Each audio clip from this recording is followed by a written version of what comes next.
Welcome to upskill academy. या लेक्चरमध्ये आपण SSC CHSL ला विचारलेले काही प्रश्न बघणार आहोत. फर्स्ट प्रश्न आहे, if Arun salary was decrease by 50% subsequently increase by 50%, then how much percent did he loose.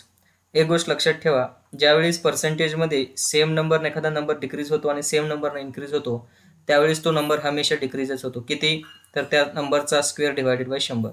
इथे किती आहे? 50चा स्क्वेअर, मग 50 गुणिले 50 भागिले 100. हा शून्य कटला, हा शून्य कटला. 5 गुणिले 5 म्हणजेच किती? 25%. म्हणून तो नंबर 25% काय होणार आहे? कमीच होणार आहे. म्हणून आन्सर असेल 25%. नेक्स्ट प्रश्न आहे, CHSL लाच विचारलेला आहे सुद्धा. Shopkeeper decide to raise the mark price of an article 40% above. बघा, 100 रुपये कॉस्ट प्राइस होती आणि त्यानं 40% अबव मार्कअप केलंय, म्हणजेच मार्क प्राइस झाली 140. त्यानं विचारलंय how much percent discount he allow to sell the article at the original mark price. Original mark प्राइसलाच जर विकलं तर किती पर्सेंटचं डिस्काउंट दिले? 140ची वस्तू जर 100ला विकत असेल तर 40चं डिस्काउंट दिलं. 140वर इंटू 100 करा.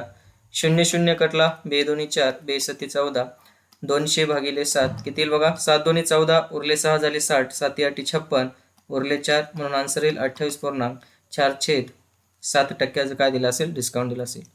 नेक्स्ट क्वेश्चन आहे बघा, A and B can do a work in 10 days and 40 days respectively. How long will it take together to complete the work? आपल्याला माहिती आहे, वरी शॉर्टकट करायचं, वरी दोघांचा गुणाकार, खाली दोघांची बेरीज. सेपरेट दिला असेल तर एला किती दिवस लागले? 10 दिवस, बीला 40 दिवस. खाली दोघांची बेरीज करा, 40 आणि 10 50. 0 कटला, 5 1 5, 5 2 10, म्हणून दोघाला किती दिवस लागतील? 8 दिवस. Option number second. Next question आहे बघा, in how many years will the simple interest on sum of money be equal to the principal at the rate of 26/7%? Simple इंटरेस्टचा फॉर्म्युला माहिती आहे, PNR भागिले 100.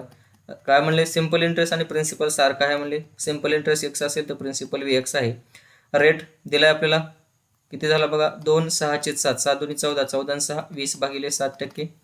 आपल्याला काय काढायचं? टाइम काढायचा, टी माहीत नाही, आणि रेट आहे किती? 20/7 इंटू 100. 20 1 20, 20 25 100, 7 5 35. हे x कॅन्सल झालं, म्हणून टाइम किती आला? 35 वर्ष. Option number first. Next question आहे बघा, a man spend 60% of his salary on house hold expenses. Suppose त्याची 100% सॅलरी आहे, त्या 100% मधलं त्यानं 60% काय करतंय? हाऊस होल्ड एक्सपेन्सेसवर खर्च करते. त्याच्यानंतर 20% त्यानं रेंटवर खर्च करते. म्हणजे उरले किती? 60 आणि 20 80 गेले, अजून 20% रिमेनिंग आहे. जे उरले त्याच्या काय म्हटले? 80% त्यानं डोनेट करते. 20च्या 80% किती आली? 16. हे काय करते? त्यानं डोनेट करते ट्रस्टला. अजूनही त्याच्याकडे किती गेले? उरले 4 उरलेत, आणि क्वेश्चनमध्ये सांगितलंय त्याच्याकडे 20,000 उरले. तर विचारले त्याची ओरिजिनल सॅलरी किती होती? तर 100% बरोबर किती? 4 1 4, 4 5 20, हे 3 0 आणि हे 2 0. 5,000 गुणिले 100, म्हणजेच त्याची जी सॅलरी होती ती किती होती? 1 2 3 4 5, 5 lakh. Option number second. Next question आहे बघा, surface area of cube is 486. Surface area जो असतो क्यूबचा, सगळ्यांना फॉर्म्युला माहिती आहे. तर surface area of cube equals to काय असतो? 6 × A². ए म्हणजे काय असतं? साईड असते. मग सरफेस एरिया दिला 486, 6 गुणिले एचा स्क्वेअर. 6 कॅन्सल होईल, 6 8 48, 6 1 6 इज इक्वल टू एचा वर्ग.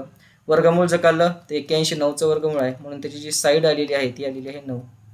आपल्याला क्वेश्चनमध्ये विचारले, व्हॅल्यूम विचारले आपल्याला, तर क्यूबची जी व्हॅल्यूम असते ती काय असते? ए क्यूब म्हणजे साईडचा क्यूब.